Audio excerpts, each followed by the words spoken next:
119 சங்கீதம் 92 வசனத்திலிருந்து 95 வசனத்தை நம்ம வாசித்து இந்த ஜெப நாட்களில் இதை நாம் ஜெபத்தோடு நாம் தியானிக்க ஆண்டவர் நமக்கு உதவி செய்வார். எடுத்துக்கிட்டீங்களா? எல்லாம் நம்ம இணைந்து வாசிப்போமா? 92 வசனத்திலிருந்து 95 வசனம் உள்ள வார்த்தைகளை வாசிப்போம். உமது வேதம் என் மன மகிழ்ச்சியாய் இருந்தால் என் துக்கத்திலே அழிந்து போயிருப்பேன். நான் ஒருபோதும் உம்முடைய கட்டளைகளை மறக்க மாட்டேன். அவைகளால் நீர் என்னை உயிர்ப்பித்தீர். நான் உம்முடையவன், என்னை ரட்சியும். உம்முடைய கட்டளைகளை ஆராய்கிறேன். துன்மார்க்கன் என்னை அழிக்க காத்திருக்கிறார்கள். நான் உமது சாட்சிகளை சிந்தித்து கொண்டு இருக்கிறேன். அற்புதமான காரியங்களை இங்கே சங்கீதக்காரன் ஒவ்வொரு மனுஷனுடைய அவனுடைய வாழ்க்கையில் அவன் படித்து கொண்டதை இங்கே அனுபவமாக எழுதுகிறார். இந்த இடத்துல நீங்கள் கவனிச்சிங்கன்னா அங்கே சொல்கிறாரு, ஆண்டவரே, இந்த துக்கம் ஒரு மனுஷனுடைய வாழ்க்கைக்குள்ளே வராமல் இருக்கிறதுக்கு என்ன வேணும் அப்படின்றத அங்கே ரொம்ப அற்புதமாக சொல்கிறாரு. என்ன சொல்கிறாரு? ஆண்டவரே, ஒரு மனுஷன் தேவனுடைய வார்த்தையினால மனமகிழ்ச்சி அடைவான்னா அவனுடைய வாழ்க்கை துக்கத்துக்கும் கவலைக்கும் மனசோர்வுக்கும் காக்கப்படுகிற ஒன்று. அது வராதுன்னு சொல்லலை, அது வரும்போது அதில் எப்படி சரியான விதத்தில் அந்த சூழ்நிலைகளுக்குள்ள நம்ம கையாட வேண்டும் என்பதை ரொம்ப அற்புதமாக சொல்கிறார். அப்போ இன்னைக்கு நம்முடைய வாழ்க்கையில் ரொம்ப முக்கியமான, இன்னைக்கு பாருங்க, நிறைய ஜனங்கள் துக்கத்தினாலே, கவலையினாலே, மனசோர்வினாலே அநேக குடும்பங்கள் நியூஸில் நம்ம பார்க்குறோம், நிறைய செய்திகளை கேட்குறோம். துக்கம் தாங்க முடியாததினாலே, கவலைகளை மேற்கொள்ள முடியாததினாலே, மன சோர்வுகளை சரி செய்வதற்கான வழி தெரியாததினாலே அநேக குடும்பங்கள் குடும்பமாய் சூசைட் பண்ணி சாகிறதெல்லாம் கேள்விப்படுறோம். இன்னைக்கு நல்ல கவனிங்கள், கர்த்தருடைய பிள்ளைகளாக இருக்கிற நம்முடைய வாழ்க்கையில் துக்கங்கள் வரும்போது, கவலைகள் வரும்போது, மன சோர்வுகள் வரும்போது நமக்கு ஒன்று தெரியணும். I can face this difficulty. இந்த கடினமான சூழ்நிலைகளை நான் சந்திக்க முடியும். ஏன்னா இந்த சூழ்நிலையில் என்னை சரியான விதத்தில் நடத்துகிற எனக்கு ஒரு நல்ல தேவன் இருக்கிறார். கையை உயர்த்தி எத்தனை பேர் நம்பிக்கை இருக்கிறோம்? கையை உயர்த்தி சொல்லுங்க. ஆண்டவரே, கவலைகள் மத்தியில், மன சோர்வுகள் ஏற்படுகிற நேரங்களில் என்னை சரியான ப்ராப்பராக என்னை நடத்துவார். எத்தனை பேர் நம்புறீங்க கர்த்தர் உங்களை ப்ராப்பராக நடத்துவாரா? மனசோர்வு வராமல் இருக்கா? யாருக்காவது மனசோர்வு வராமல் இருக்கா? இப்போ நான் கேட்டதுனாலே நிறைய பேர் சோர்வாயிடுவாங்க. என்ன மனசோர்வு எல்லாருக்குமே இருக்கு பாருங்க. மனசோர்வு, கவலை, சில காரியங்கள், சில சம்பவங்கள் நமக்கு நடக்கும்போது சில துக்கத்தை அது நமக்கு ஏற்படுது, சில அஃப்ளிக்ஷனை அது நமக்கு உண்டாக்குது. ஆனால் இங்கே சங்கீதக்காரன் சொல்றாரு, இப்படிப்பட்ட அழுத்தம் உள்ள ஒரு சூழ்நிலைகளுக்குள்ள போகும்போது இங்கே சங்கீதக்காரன் ஒரு தீர்வை கண்டுபிடிக்கிறான். அந்த தீர்வு என்னன்னா, அதை தான் நம்ம வாசித்தோம் 92 சங்கீதத்தில். உமது வேதம் என் மனமகிழ்ச்சியாய் இருந்தால் என் துக்கத்தில் நான் என்ன பண்ணியிருப்பேன்? அழிந்து போயிருப்பேன். அப்ப கவனிச்சு பாருங்க, ஒரு துக்கம் ஒரு மனுஷனுக்குள்ள வரும்போது அவனை அழிப்பதுக்கு நேராக சக்தி உள்ளதா இருக்கிறது. இந்த துக்கத்தில், இந்த கவலையில், இந்த மனசோர்வில் நான் அகப்பட்டு விழுந்து விடாதபடிக்கு, நான் அழிந்து போகாதபடிக்கு, நான் மாண்டு போகாதபடிக்கு இங்கே சங்கீதக்காரன் சொல்றான், நான் ஒரு வழியை கண்டுபிடிச்சேன்றான். அந்த வழி என்ன?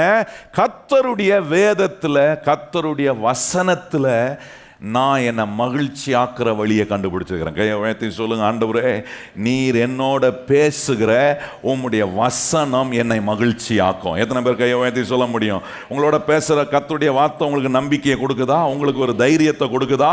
உங்களுடைய சோர்ந்து போன நேரத்தில் உங்களுக்கு ஒரு சத்துவத்தை கர்த்தர் உண்டு பண்ணுகிறாரா? அப்படிப்பட்ட கையை உயர்த்தி சொல்லுங்க. ஆண்டவரே, உம்முடைய வசனம் எனக்கு என்ன செய்து?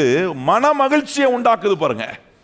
மகிழ்ச்சியை உண்டாக்கும் போது அது பல காரியங்களை ஜெயிப்பதுக்கு ஏதுவா. பாருங்க, இந்த கவலைகள், இந்த துக்கம், இந்த மனசோர்வு எல்லாம் பாருங்க வாழ்க்கையில் சூழ்நிலைகளை ப்ரெஷர்ஃபுல்லாக்குது. ப்ரெஷர்ஃபுல்லான ஒரு சூழ்நிலை, ப்ரெஷர் ஃபில்டு சர்க்கம்ஸ்டான்ஸ் சொல்கிறோம் பாருங்க. ஒரே பயங்கர ப்ரெஷராக இருக்குங்க வாழ்க்கை. இதை எப்படி மேற்கொள்றதுன்னு தெரியல. இப்படிப்பட்ட நேரங்களில் மனமகிழ்ச்சியாக இருப்பது கர்த்தர் வச்சிருக்கிற வழியை ஒரு மனுஷன் கண்டுபிடிப்பானா, அவன் தன்னுடைய வாழ்க்கையில் கர்த்தர் அவனை சரியான விதத்தில் நடத்துகிற காரியங்களை. இன்னைக்கு என்ன வாழ்க்கையின் ப்ரெஷரில் நீங்கள் இன்னைக்கு உட்காந்துருக்கீங்கன்னு எனக்கு தெரியாது. ஆனால் கர்த்தர் சொல்கிறாரு, என் வசனத்தை அனுப்பி அது எவ்வளோ ப்ரெஷரான சூழ்நிலையாக இருந்தாலும் அதில் உன்னை நான் மன மகிழ்ச்சியாக வைக்க கர்த்தர் உண்மை உள்ள. எத்தனை பேர் கையை உயர்த்தி சொல்கிறீங்க, ஆண்டவரே அது எப்பேற்பட்ட ப்ரெஷரான சூழ்நிலையாக இருந்தாலும் கர்த்தர் நம்மளை மன மகிழ்ச்சி ஆக்குற. எப்படி ஆக்குறாரு? உம்முடைய வேதம் என்னை மன மகிழ்ச்சி ஆக்குது. கையை உயர்த்தி சொல்லுங்க, ஆண்டவரே உம்முடைய வேதம், உம்முடைய வசனம், கர்த்தருடைய வாயிலிருந்து வருகிற ஒரு வார்த்தை என்னை பிழைக்க வைக்கும். எத்தனை பேர் கையை உயர்த்தி சொல்ல முடியும்? கர்த்தருடைய வாயிலிருந்து வருகிற ஒரு வார்த்தை என்ன பண்ண நம்மளே பாருங்க. இந்த பிரஷர் சூழ்நிலை பார்த்தீங்கன்னா, அந்த முதியோர் இருப்பாங்க பாருங்க, என்ன வேலையெல்லாம் செஞ்சு ரிட்டையர் ஆகிட்டு பென்ஷனில் வாழ்கிறவங்களுக்கு பென்ஷன் வரலன்னா ஒரே டென்ஷன் ஆகிடும் அவங்களுக்கு. கவனிச்சிருக்கீங்களா? அவங்களுக்கு அந்த பென்ஷன் டேல நீங்கள் முதியோரை கவனிச்சிங்கன்னா அவங்க மைண்ட் செட்டை கொஞ்சம் நீங்கள் வாட்ச் பண்ணிங்களான்னு எனக்கு தெரியல. ஆனால் நான் சிலரோட பேசியிருக்கேன் பாருங்கள், அவங்களுக்கு அந்த பென்ஷனில் ஏதாவது ஒரு டிஸ்டர்பன்ஸ் ஆயிடுச்சுன்னா வாழ்க்கை அந்த வயசில் அவங்களுக்கு பதட்டம், அந்த ப்ரெஷரை ஹேண்டில் பண்ணுறது ரொம்ப கஷ்டமான ஒன்று. நான் சொல்கிறேன், இன்னைக்கு நம்ம பொருளை நம்பி நம்மை சுற்றி இருக்கிற காரியங்களை நம்பி நான் வாழல. எனக்கு ஒவ்வொரு நாளும் என் மேல் கண்ணை வைத்து எனக்கு ஆலோசனை சொல்லி நான் நடக்க வேண்டிய வழியை காட்டுற தேவனுடைய வசனம் என்னை மன மகிழ்ச்சி ஆக்குது. கையவேதி சொல்லுங்க, எது என்ன மன மகிழ்ச்சி ஆக்குது? தேவனுடைய. இன்னொரு காரியம் கவனிச்சு பாருங்க, மனுஷனை இப்படி கவலைக்குள்ள ஆக்குறது, இப்படி என்ன அவனுடைய மன சோர்வு உண்டாக்குறது ஆன்டாகனிசம்ன்றாங்க. அந்த ஆன்டாகனிசம்னா என்னன்னா, அது வந்து it's a feeling of hate. எல்லாருக்குமே உங்களை வந்து எல்லாருக்கும் பிடிக்கணும்னு நீங்கள் நினச்சிங்கன்னா அது சாத்தியமே ஆகாது. நிறைய பேர் சொல்லுவாங்க, என்ன கவலை, எப்படி கவலை வருது, எப்படி மனசோர்வு வருது, எதனால துக்கம் அடைகிறாங்கன்னா என்னை பிடிக்கலன்னு சொல்லிட்டாங்க. சொல்லியிருக்கிறாங்களா உங்களை பார்த்து? என்ன பிடிச்சின்னு, உன்னை ரொம்ப பிடிச்சிருக்குன்னு சொன்ன அதே வாய் என்ன சொல்லுது பார்த்தீங்களா? சிலர் சிரிக்கிறீங்க, அப்போ உங்கள் வாழ்க்கையில் நடந்திருக்கு. மானே தேனே அப்படின்னு என்ன தேன் ஒழுவ பேசினவர் இப்போ என்ன சொல்கிறார்? உன்னை பார்த்தாலே வெறுப்பாக இருக்கு. இப்போ என்ன வருது? அது ஆன்டாகனிசம்ன்றாங்க. அது என்னன்னா, it's creating a feeling of hate. ஒரு வெறுப்பை நமக்குள்ள உண்டாக்குது பாருங்க. இதெல்லாம் கவனிச்சு பாருங்க. ஆண்டவரை கூட வெறுத்தவங்க நிறைய பேர் இருந்தாங்க, இயேசுநாதரே வெறுத்தவங்க நிறைய பேர் இருந்தாங்களே. பரிசேயனும் சதிசேயனும் இயேசுநாதர் எங்கெல்லாம் பிரசங்கம் பண்றாரோ, எங்கெல்லாம் அவர் போய் அற்புதம் செய்கிறாரோ, எங்கெல்லாம் கூட்டம் கூடினாங்களோ, அவர்களுக்கு மாட்டம் இந்த பரிசேயனுக்கும் சதிசேயனுக்கும் இயேசுநாதரை பார்த்தாலே ஒரு எரிச்சல், ஒரு ஹேட், ஒரு ஃபீலிங் ஆஃப் ஹேட் அவங்களுக்குள்ள இருந்துட்டே. அந்த ஃபீலிங் ஆஃப் ஹேட் இருக்கிறதுனால தான் இயேசுநாதருக்கு எப்படிலாம் தீமை செய்யலான்னு பார்த்தான் பாருங்க. இயேசு யாரு? நன்மை செய்யலான்னு பார்க்குறவருக்கு தீமை செய்யணும்னு பார்க்குறேன். நான் சொல்கிறேன், நல்லா கவனிங்க. நமக்குள்ள இயேசுநாதர் வந்து நம்முடைய வாழ்க்கையின் மூலமாக நன்மை செய்யணும்னு நம்மளை கர்த்தர் உபயோகப்படுத்தும் போது ஒன்றை மறந்துடாதீங்க, எவ்வளோக்கு நம்ம நன்மை செய்கிறோமோ அவ்வளோக்கு தீமை நமக்கு வரும். ஆனால் கர்த்தர் தம்முடைய வசனத்தினாலே என்னை மன மகிழ்ச்சி ஆக்கி கொண்டே இருப்பார். கையை உயர்த்தி சொல்லுங்க, கர்த்தர் என்ன செய்வார்? அவருடைய வசனத்தினாலே. அதான் கர்த்தருடைய வல்லமையான கிரியை பாருங்க. இயேசுநாதர் வந்து அவர் பேசுகிற வார்த்தையை பேசிக்கிட்டே இருந்தார். எத்தனை பேர் என்னன்னா பேசிட்டு போ, இந்த பரிசே சதிசே எதாவது சொல்லிட்டு இருப்பான், ஏதாவது கேள்வி கேட்பான், ஏன்னா அவனுக்கு என்ன பிடிக்காது. இப்போ நல்லா கவனிச்சு பாருங்க, யாரா ஒருத்தர் வந்து உங்ககிட்ட உங்களை எனக்கு பிடிக்கலைங்க அப்படின்னு சொன்னால் அதை மேற்கொள்றதுக்கு ஒரு ட்ரிக்கு சொல்லி தரம் பாருங்க. எத்தனை பேருக்கு அந்த ட்ரிக்கு வேணும்? ஜெபத்துக்கு வந்தால் எல்லா ட்ரிக்கையும் சொல்லிக் கொடுப்போம், நான் எல்லாமே சொல்லிக் கொடுப்போம். ஆண்டவர் இந்த வேதத்தில் எல்லாம் சொல்லிக் கொடுப்பார். யாரா வந்து எனக்கு பிடிக்கவே இல்லைங்க அப்படின்னு நீங்கள் என்ன சொல்லுங்க? ஏங்க என்னையே எனக்கே பிடிக்கலைங்க அப்படி சொல்லி பாருங்க, உங்களை பிடிக்கலன்னு சொன்ன ஆளுக்கு மூஞ்சில கறி பூசின மாதிரி ஆயிடும். நான் சொல்றது புரியுதா இல்லையா உங்களுக்கு? இப்போ நல்லா கவனிச்சு பாருங்க, இது ரொம்ப முக்கியமான காரியம். இப்படி நம்முடைய வாழ்க்கையில வருகிற கவலைகள், நம்முடைய வாழ்க்கையில் வருகிற மனசோர்வுகள், நம்முடைய வாழ்க்கையில் உண்டாகிற இந்த ஃபீலிங் ஆஃப் ஹேட்டை நம்ம எப்படி மேற்கொள்ளணும்னா, கர்த்தருடைய வார்த்தையில் இருக்கக்கூடிய மனமகிழ்ச்சியின் மூலமாக அதை மேற்கொள்வதற்கான வேலைகளை செய்யணும். இன்னொரு காரியம் நம்மளை துக்கப்படுத்துறதுக்கும் நம்மளை கவலைப்பட வைக்கிறதுக்கும் நம்மளை மனசோர்வு ஆக்குறதுக்கு என்னன்னா oppression that rises from enemies. சத்துருவின் மூலமாய் ஏற்படுகிற அந்த என்ன சொல்றேன்னா அப்ரெஷனா ஒடுக்கப்படுகிற காரியங்கள். வாழ்க்கையில ஒடுக்கப்படும் போது துக்கம் அடைகிறேன், வாழ்க்கையில ஒடுக்கப்படும் போது நான் கவலைப்படுறேன், வாழ்க்கையில ஒடுக்கப்படும் போது நான் மன சோர்வு அடைகிறேன். சில வார்த்தைகளை கேட்கும் போது அதை என்னை ஒடுக்குது. அப்படியே அந்த ஒடுக்கக்கூடிய நேரத்தில் கூட சங்கீதக்காரன் சொல்றான், என்னுடைய வாழ்க்கையினுடைய மகிழ்ச்சி கர்த்தருடைய வேதத்தில் வசனத்தில் இருக்கு. கையை உயர்த்தி சொல்லுங்க, ஆண்டவரே உம்முடைய வசனம் தான் எனக்கு தீர்வு. ஆண்டவரே சொல்லுங்க, வாயத்திறந்து, இயேசுவே உம்முடைய வசனம் தான் என் வாழ்க்கைக்கான தீர்வே. அதில் தான் இருக்கு, அதில் தான் நான் மன மகிழ்ச்சியை பார்க்கணும். கர்த்தருடைய வேதத்தில் இருக்கிற மன மகிழ்ச்சியை நீங்க கவனிச்சீங்கன்னா, நான் சொல்றேன், துக்கத்திலிருந்து வெளியே வரலாம், கவலையிலிருந்து வெளியே வரலாம், மனசோர்வுலேருந்துலாம் வெளியே வரலாம். பாருங்க, வேதம் சில துக்கங்களை குறித்து சொல்லியிருக்கு. அதை குறித்து சில காரியங்களை நான் உங்களுக்கு காண்பிக்க விரும்புகிறேன். ஜெபத்தில் இதெல்லாம் நம்ம கொஞ்சம் தியானிக்கணும். எதையாவது குறித்து நீங்கள் துக்கப்பட்டுட்டு கவலைப்பட்டுட்டு மன சோர்ந்து போய் இருக்கிறீங்களா? சிலர்லாம் தேவ சமூகத்துக்கு வரும்போது அப்படியே மன சோர்ந்து போய் துக்கப்பட்டுட்டு கவலைப்பட்டுக்கிட்டே இருப்பாங்க. இங்கே கர்த்தர் பேசுகிற வசனம் நமக்கு ஒரு புரிந்து கொள்ளுதல் இருக்கணும். என்ன துக்கம், என்ன கவலை, என்ன மனசோர் வந்தாலும் என்னோட கர்த்தர் பேசுகிற அந்த வார்த்தை என்னை மன மகிழ்ச்சி ஆக்கும். சொல்லுங்க, கர்த்தர் என்னோட பேசுகிற வார்த்தை என்ன பண்ணுது? என்னை மன மகிழ்ச்சி ஆக்குது. இங்கே சங்கீதக்காரன் சொல்கிறான் 81:92 வசனத்தில், உம்முடைய வேதம் எனக்கு மன மகிழ்ச்சியாக இராது இருந்தால் என் துக்கத்திலே நான் என்ன பண்ணியிருப்பேன்? அழிந்து போயிருப்பேன். அப்போ துக்கணும் போது பல காரியங்களை வேதம் பொருள்படுத்தி காட்டுது பாருங்க. அங்கே ஒரு காரியத்தை சொல்லணும்னா கேர் அண்ட் கன்சர்ன். அது என்ன சொல்லலாம்னா, என்ன அக்கறையும் கவனிப்போம் சில நேரத்தில் சரியான விதத்தில் கையாடலனா அதுவே பல விதத்தில் துக்கத்தை உண்டாக்கிடுது. கேர் அண்ட் கன்சர்ன் அக்கறையும் கவனிப்போம் பாருங்க ரொம்ப அவசியமானது தான். ஆனால் அதை சரியான விதத்தில் கையாடலனா அதுவே சில நேரம் நமக்கு துக்கத்தை உண்டாகக்கூடிய ஒன்றாக மாறி விடுகிறது. அதான் இங்கே நம்ம கவனிக்கிறோம். 2 கொரிந்தியரில் 11 பவுலுக்கு ஒரு என்ன அக்கறையும் இருந்துச்சு, ஒரு கவனிப்பும் இருந்துச்சு. அவர் சொல்கிறார் பாருங்க, 2 கொரிந்தியர் 11 பவுல் சபையை குறித்து அவர் கவலைப்படுறார். இப்போ இங்கே இவர் கவலைப்படுறது தப்பான கவலை இல்லை, நல்ல கவலை தான். சில நேரம் சில என்ன அக்கறை கவனிப்பு அவசியப்படுது பாருங்க. அந்த அவசியப்படுகிற காரியத்தில் சரியான விதத்தில் அதை நம்ம கையாடும் போது கர்த்தருடைய வேதம், கர்த்தருடைய வார்த்தை அந்த சூழ்நிலையில் நம்மளை மன மகிழ்ச்சி ஆக்கிற வேலைகளை அது செய்கிறது. பாருங்க 28 வசனம் பாருங்க, 11 2 கொரிந்தியர் 11 28 வாசிப்போமா? இவை முதல் ஆனவைகள் அல்லாமல் எல்லா சபைகளை குறித்தும் உண்டாயிருக்கிற கவலை என்னை நாள்தோறும். இப்போ இவர் சொல்ற கவலை நல்ல கவலை தான். சபையை குறித்து, சபையை உருவாக்க, சபைக்குள்ள வர விசுவாசிகளுக்கு வேண்டிய ஆகாரத்தை வெறும் பாலை குடிக்கிறவங்களா வைக்கக்கூடாது, அவங்கள ஆகாரத்தை சாப்பிட வைக்கக்கூடிய சத்தியத்தில் வளர, ஆவிக்குரிய விதத்தில் வளருவதுக்கு. ஆனால் நியாயமான கவலைப்படுறாரு. இப்போ இவருடைய துக்கம் இவருடைய கவலை தவறான ஒன்று அல்ல. ரைட் கன்சர்ன்ல ரைட் கேரை கொடுப்பதுக்காக யோசிக்கிறாரு. நல்லா கவனிச்சுப்பார். அதை கூட ஆண்டவர் எப்படி சொல்றாருன்னா, நீங்க ஃபாதர் ரொம்ப அருமையாக ஒரு பாட்டு பாடியிருக்கிறாரு. நிறைய பாட்டு ஃபாதர் பிரெக்மான்ஸ் அவர் பாடியிருக்கிறாரு. அதில் ஒன்று பாடுறாரு, உங்க ஊழியம் நானேன் கலங்கணும், அழைத்தது நீங்க நடத்தி இதுதான் ரொம்ப முக்கியம்.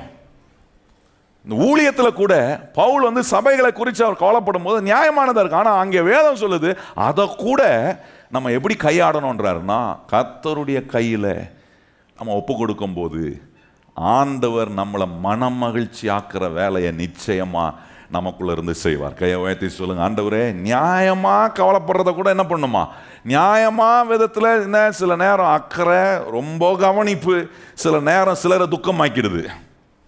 அப்படிப்பட்ட காரியத்தை கூட ஆண்டவர் சொல்றாரு கர்த்தருடைய கையில் ஒப்பு கொடுக்கணும். பாருங்க, இதை எப்படி ப்ராப்பராக கையாடுறது. இந்த தேவன் நமக்கு என்ன சொல்ற இந்த அக்கறையும் கவனிப்பும் அதை கரெக்டான விதத்தில் கையாடுவதுக்கு சங்கீதக்காரன் ரொம்ப அற்புதமாக சொல்கிறார் பாருங்க. 55ஆம் சங்கீதத்தில் வந்தீங்கன்னா சங்கீதக்காரன் அங்கே ஒரு வார்த்தையை பதிக்கிறார். 22ஆம் வசனம் எல்லாருக்கும் நமக்கு தெரியும். அங்கே சொல்லி, கர்த்தர் மேல் உன் பாரத்தை வைத்து விடு, அவர் உன்னை, எல்லாரும் சொல்லுங்க, கர்த்தர் மேல பாரத்தை என்ன பண்ணணுமா? வைத்து விடணும். அவர் உன்னை ஆதரிப்பார், நீதிமானை ஒருபோதும் அவர் என்ன பண்ண மாட்டாரா? நல்லா கவனிங்க. நம்ம ஆண்டவர் எப்படி நம்மளை டிசைன் பண்ணியிருக்காருன்னா, பாரத்தை சுமக்கிறதுக்காக நம்மளை டிசைன் பண்ணவே இல்லை. கையை உயர்த்தி சொல்லுங்க, ஆண்டவரே நான் பாரத்தை சுமக்கிறதுக்காக உண்டாக்கப்படலை. நல்ல கையை உயர்த்தி எத்தனை பேர் சொல்றீங்க? ஏன்னா பாரத்தை சுமக்க நான் உண்டாக்கவே இல்லை. ஏன்னா பாருங்க, நம்ம வெயிட்டை தூக்கிட்டு நம்ம சுமக்கிறதே ஒரு பெரிய பாரம். நான் சொல்ல புரியுதா இல்லையா? வெயிட்டாக இருக்கிறவங்களுக்கு தான் அந்த வெயிட்டினுடைய பாரம் தெரியும். நான் சொல்றது ஏன்னா தூக்கிட்டு நடக்கிறது, படி ஏறி வர்றது எவ்வளோ கஷ்டம் தெரியுமா? படி ஏறி வந்த பிறகு வாங்கும் பாருங்க, மேல் மூச்சம் கீழ் மூச்சம், அது நிற்கிறதுக்கு கொஞ்சம் நேரம் ஆகும் பாருங்க. அதுக்குள்ளே நமக்கு என்னமோ ஆயிடுச்சு, நிறைய பேர் நம்மளை சுற்றி நிற்க வந்துடுவாங்க.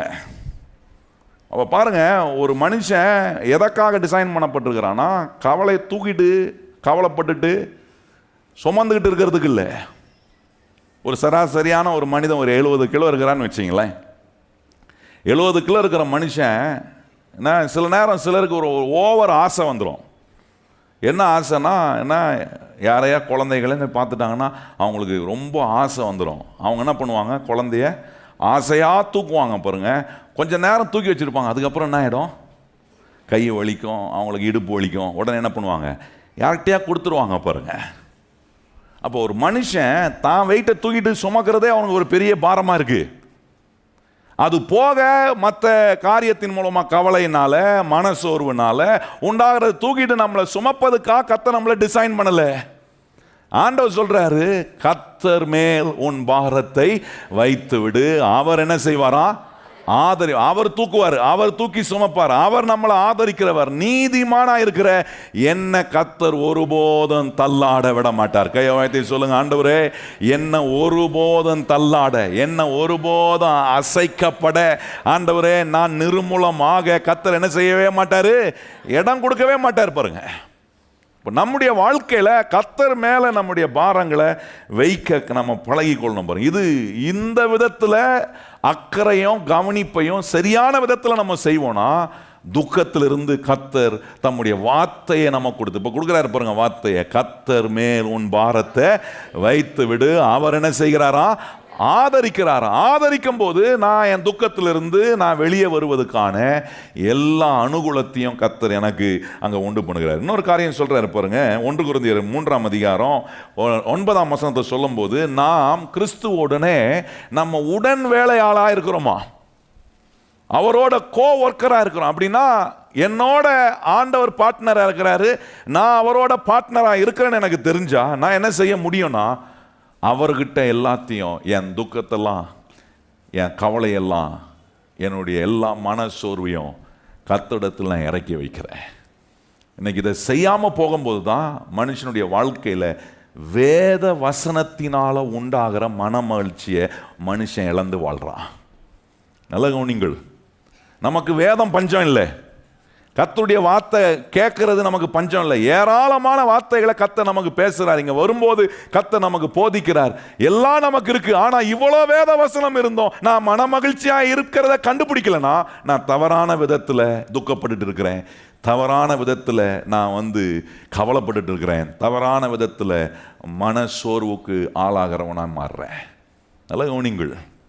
இன்னொரு காரியம் சொல்றாரு, இந்த துக்கத்தை எப்படி நம்ம மன மகிழ்ச்சியாக மாற்றுறதுன்னா, கர்த்தர் சொல்கிறாரு, தேவன் என்னுடைய ஆதாரமாக இருக்கிறார். கையை உயர்த்தி சொல்லுங்க, கர்த்தர் நமக்கு என்னவா இருக்கிறாரு? இதெல்லாம் பாருங்க, கர்த்தர் இப்படி அவருடைய வேத வசனங்களை இப்படி நமக்கு எடுத்து காண்பிக்கும் போது என் துக்கத்திலிருந்து நான் வெளியே வருவதுக்கு ஆண்டவர் காட்டுற வழிகள் இது. தாவீது சொல்றார், கர்த்தர் என் மெய்ப்பராக இருக்கிறார், நான் என்ன செய்ய வேண்டியதில்லை, தாழ்ச்சி அடைவதில்லை. கையை உயர்த்தி சொல்லுங்க, கர்த்தர் என்னுடைய ஆதாரமாய் என்னுடைய மெய்ப்பராய் இருக்கிறதுனால நான் என்ன பட வேண்டியதில்லை, தாழ்ச்சி அடைய வேண்டிய அவசியமே இல்லைன்றார். இப்படி ஆண்டவர் என்னுடைய ஆதாரம். இதெல்லாம் வேதம் நமக்கு காட்டி நம்மளை மன மகிழ்ச்சி ஆக்குகிற, துக்கத்திலிருந்து வெளியே கொண்டு வருவதற்கான வேலைகளை செய்கிறார்.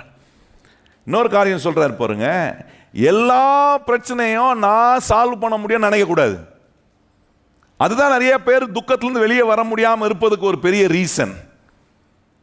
நானே எல்லா பிரச்சனையும் சால்வ் பண்ண முடியும்னு நினைக்கக்கூடாது பாருங்க. ஏனால முடியாது, எனக்கு பிரச்சனைகளை சால்வ் பண்றவர் கர்த்தர் ஒருவரே. கையை உயர்த்தி எத்தனை பேர் சொல்றீங்க, என் பிரச்சனையெல்லாம் தீர்த்து வைக்கிறவர் கர்த்தர் ஒருவர் தான்.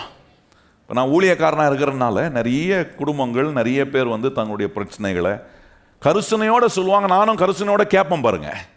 கேட்டு அவளுக்காக கருசனையோட ஜோம் பண்ணுவேன். அவங்களுடைய கவலையை தூக்கி நான் என் மேலே வச்சுக்கிட்டேன்னா, அந்த துக்கத்தை தூக்கி என் மேலே வச்சுக்கிட்டேன்னா அப்போ நான் என்ன ஆகுறது? நான் கருசனையோட விசாரிக்கிறேன். ஆனால் கேட்ட விசாரித்த பிறகு எனக்கு ஒன்று தெரியும், இதுக்கு தீர்வு கொடுக்கிறவர் கர்த்தர் ஒருவரே.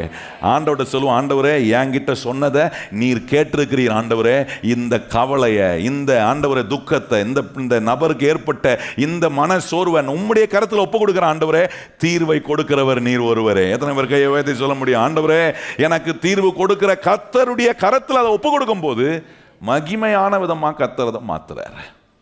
இப்படிதான் பாருங்க துக்கத்திலிருந்து வெளியே வர முடியும். இந்த மன மகிழ்ச்சி இல்லைன்னா வாழ்க்கையில துக்கம் வந்துடும். அதை தொடர்ந்து வரக்கூடிய இன்னொரு காரியம் என்ன தெரியுமா, கவலை ஒரு மனுஷனை பிடிக்குது. துக்கம் ஒவ்வொரு மனுஷனுக்கும் வருது. அந்த துக்கம் வரும்போது அதை எப்படி வெளியே, அதுல இருந்து வெளியே வர்றதுக்கு என்ன வழி? இந்த சங்கீதக்காரன் சொல்றான், ஆண்டவரே உம்முடைய வேதம் எனக்கு மன மகிழ்ச்சியா இருக்கு. கையை வச்சு சொல்ல, உம்முடைய வேதம். அவன் சொல்றான், இதை நான் கண்டுபிடிக்கலன்னா நான் அழிஞ்சு போயிருப்பேனே. எவ்வளவு பவர்ஃபுல்லான வார்த்தையை சொல்றான் பாருங்க.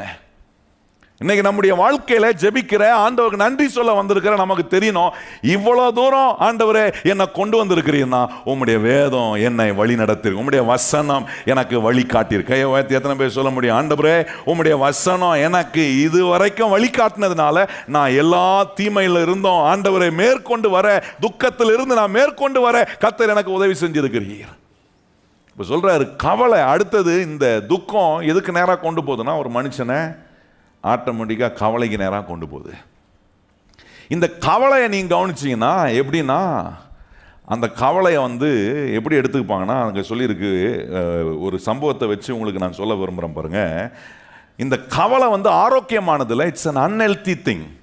ஆரோக்கியமற்ற ஒரு காரியம். அந்த கவலைப்படுறவங்க எப்பவுமே தங்கம் மேலே எல்லாத்தையும் எடுத்துக்கொள்வாங்க.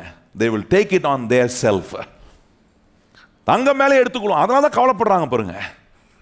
கவலைப்படுற ஒரு ஆளுக்கு என்ன, என் கவலையை தீர்த்து வைக்க எனக்கு ஒரு தேவன் இருக்கிறான்னு தெரிஞ்சா நான் என் மேலே எல்லாத்தையும் எடுத்துக்க வேண்டியதில்லை.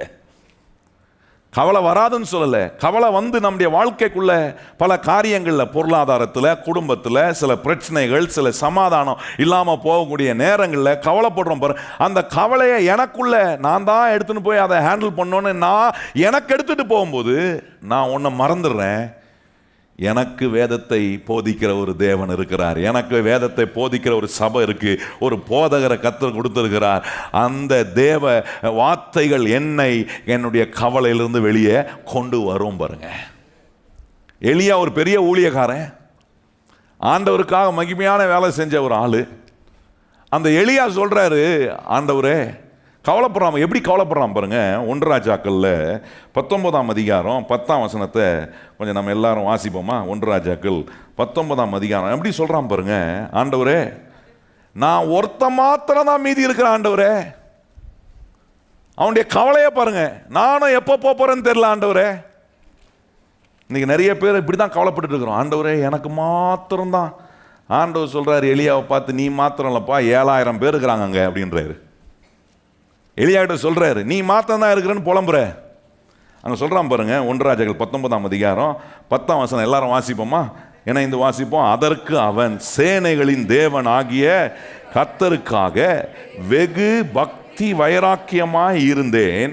இஸ்ரவேல் புத்திரர் உமது உடன்படிக்கையை தள்ளிவிட்டார்கள், உம்முடைய பலிபீடங்களை இடித்து உம்முடைய தீர்க்கதரிசிகளை பட்டயத்தினாலே கொன்று போட்டார்கள். நான் ஒருவன் மாத்திரம் மீதியாய் இருக்கிறேன், என் பிராணனையும் வாங்க சொல்றான். I am the only one left.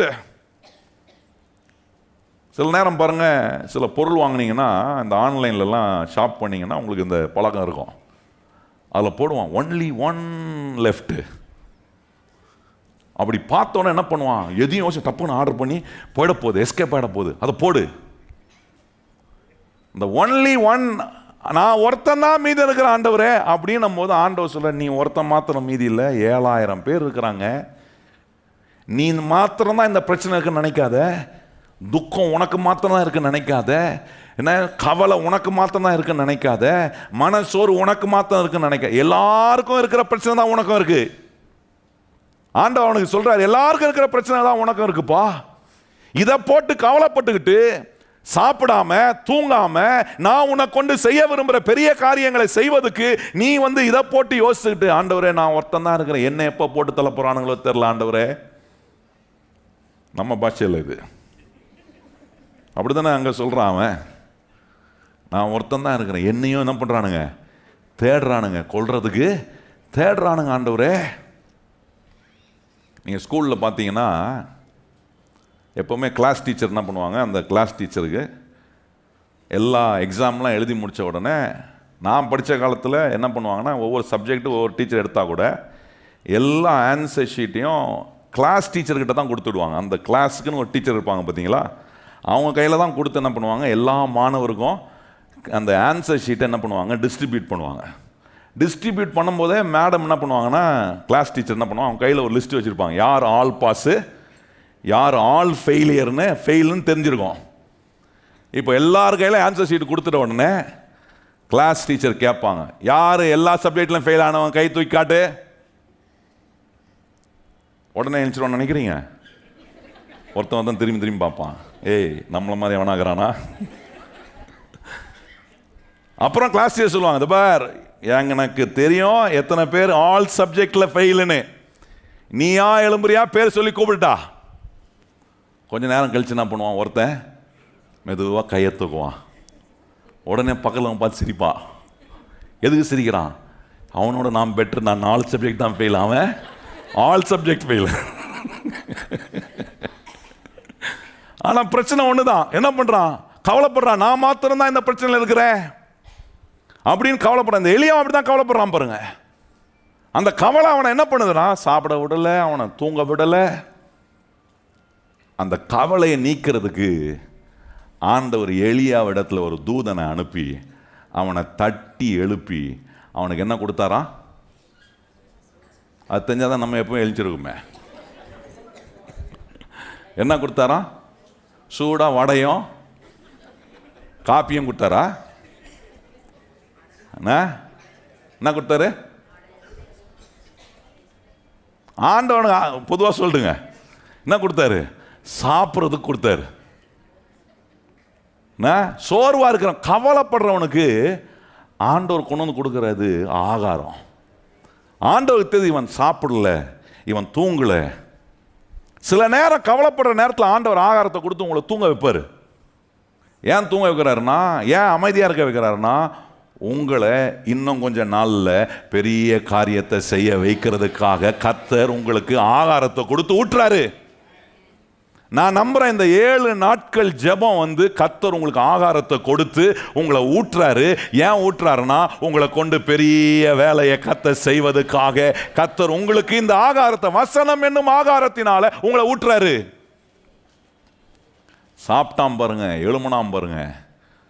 அப்புறம் சொல்லுது வேதம், அவன் ஆண்டவர் கொடுத்த ஆகாரத்தை சாப்பிட்டதுனால எத்தனை நாள் ஓடினானா, 40 நாள் ஓடணும். நீங்கள் எத்தனை நாள் ஓட போறீங்க? அடுத்த டிசம்பர் மாதம் நம்ம தேங்க்ஸ் கிவிங் வர வரைக்கும் ஓடணும். கையை உயர்த்தி ஆமேன்னு சொல்லுங்க.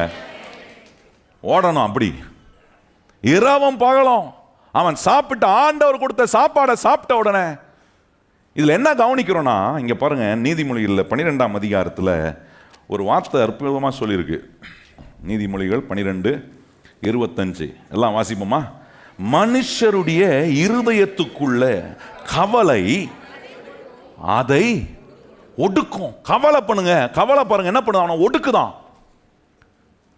கவலை ஒரு மனுஷனை ஒடுக்குதுன்னு ஆண்டவர் அறிகிறார். அதனால அவனை அந்த ஒடுக்கத்திலிருந்து, அவனை அந்த அழிவிலிருந்து காப்பாற்றுறதுக்கு எலியாவுக்கு ஆண்டவர் ஆகாரத்தை கொடுத்தாரு பாருங்க. சாப்பிடுப்பா, நீ ஒடுக்கப்படக்கூடாது, சாப்பிடு, என் வேதம் உன்னை மன மகிழ்ச்சியாக்கும். கையை உயர்த்தி சொல்லுங்க, கர்த்தருடைய வார்த்தை நம்மளை என்ன பண்ணோம்? மன மகிழ்ச்சியாங்க. எலியாவை தட்டி எழுப்பின ஆண்டவர், நான் சொல்றேன் இன்னைக்கு உங்களையும் ஆண்டவர் தட்டி எழுப்புகிறார். மகிமையான வேலையை செய்ய. மன சோர்வு, என்ன மன சோர்வில் இன்னைக்கு வந்திருந்தாலும், என்ன கவலையோடு நீங்கள் வந்திருந்தா, அது எதை குறித்த கவலையாக வேணா இருக்கலாம், ஆண்டவர் சொல்றார் அது உன்னை ஒடுக்குது. ஆண்டவர் பார்க்குறார் அது உன்னை ஒடுக்கிறதுனால அதிலிருந்து நான் உன்னை வெளியே கொண்டு வருவதுக்கு கர்த்தர் தம்முடைய வார்த்தையை கொடுக்குறார். கையை வைத்து சொல்லுங்க, கர்த்தர் என்ன கொடுக்குறாரு? எத்தனை பேர் கர்த்தர் வார்த்தையை பேசுகிறாரா இந்த ஜெபத்தில்? எத்தனை பேர் கையை உயர்த்தி, ஆண்டவரே நான் பல சோர்வுகளில் பல யோசனைகளில் ஆண்டவரை வந்தேன், ஆனால் இன்னைக்கு உம்முடைய வசனத்தை நான் தியானிக்கிறேன். சொல்லுங்கள், ஆண்டவரே உம்முடைய வேதத்தை நான் தியானிக்கிறேன். ஆண்டவரே இந்த ஜெபத்தில் உம்முடைய வசனத்தினால நீர் என்ன செய்கிறீர்? என்ன பலப்படுத்துறீர் ஆண்டவரே.